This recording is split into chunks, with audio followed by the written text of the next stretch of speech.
Merhaba, ben Doktor Ayşegül Çorumlu. Kısacık bir videoyla sizden gelen sorulardan en sık karşılaştığımı cevaplamak istiyorum. Vitamin D'mi nasıl yükseltebilirim? Tamam. Soru dışarıdan takviye olarak nasıl yükseltebilirim değil, doğal olarak nasıl yükseltebilirim manasına geldiği için doğal kaynak güneşe dönüyoruz. Ve yaz aylarındayız, güneşten vitamin D alıp almadığımızı sorgulayacağız. Önce ideal şartları hatırlayalım. Vitamin D en çok ne zaman oluyordu? Öğlen güneşin dalga boyunun olduğu zamanlarda. Bizim bütün gün güneşlenmemiz gerekiyor mu? Hayır, 10 dakika yeterli. Bütün vücudumuz mu? Hayır, ellerimizin, kollarımızın açıkta kalması yeterli.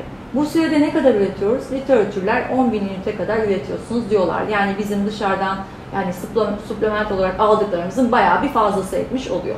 Biz bunu kışa kadar depolayabilir miyiz? Evet, bir vitamin D deposu durumu var ve onu işte yaz aylarında, Eylül'de, Ekim'de şöyle bir 50'yi geçecek seviyeye getirebiliriz diye konuşuyoruz. Peki buradaki soru şu, ben güneşleniyorum. Yine de ölçtürdüğümde vitamin D'nin o kadar yükselmediğini görüyorum. Aslında cevap verilmesi gereken şey bu. Çünkü daha öncekiler çok kolay. Öğlen çıktın, 10 dakika kaldın, kolun bacağın açıkta, yetti. Yeterince alabiliyor muyum? Cevapta şuna bakacağız. 1. Cildin rengi koyuysa melanin vücudu ultraviyoleden koruduğu için cildi koyu olanların belki bir tık daha sık ve belki biraz daha uzun kalmaları gerekebilir. Bu cildin koyuluğu ve açık renk arasında bir fikir. Bunu bir köşeye koyduk. Bu da kolaylıkla edinilebilen bir bilgi. Veya sonrasında şu bilgiyi de çok kolay edinebilirsiniz. Banyo hemen yapma, cildinde dursun. Bu da kolay. Bunu da yaptık.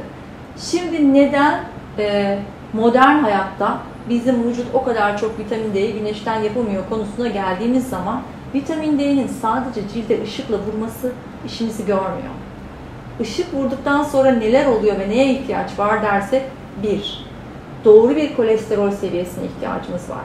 Çünkü vücuttaki ciltteki hücrelerin zarlarında, membranlarındaki kolesterolden, hatta LDL, kötü dediğimiz kolesterolden yapılıyor aslında vitamin D. Ön madde olarak onu kullanıyor. O zaman acaba biz kardiyolojik sağlığımız için kolesterol ilacı kullanıyorsak düşürmek için bir tık daha zor yapabileceğimizi bilip güneşe daha sık çıkabilir miyiz? Daha sık ölçülebilir miyiz? Bunu sorgulayabiliriz. Kolesterolü koyduk. Başka neye ihtiyacımız var?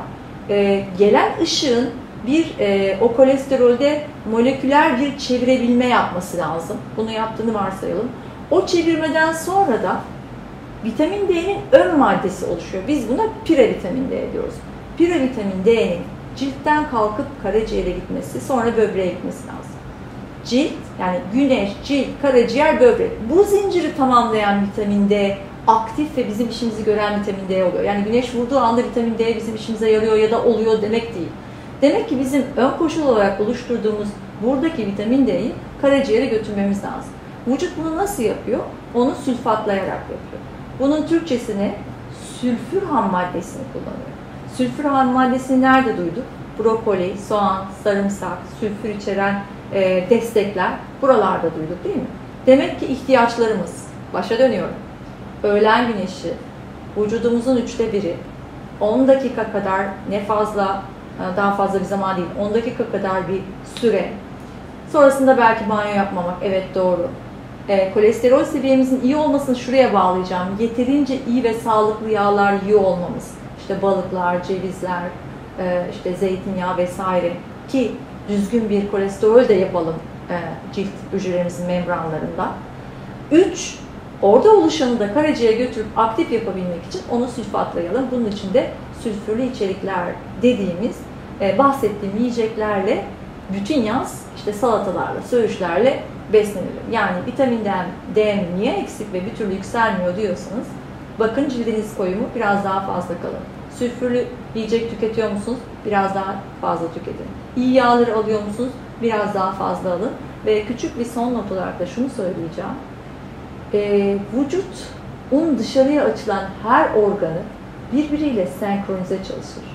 Biz güneşlenirken gözümüzde güneş gözlüğü varsa ve cilt dalga boyunu alırken göz o aynı dalga boyunu filtre eden bir gözlük kullanıyorsa orada vücut içerisinde bir mismatch, üst üste binememe, eşlenememe oluyor.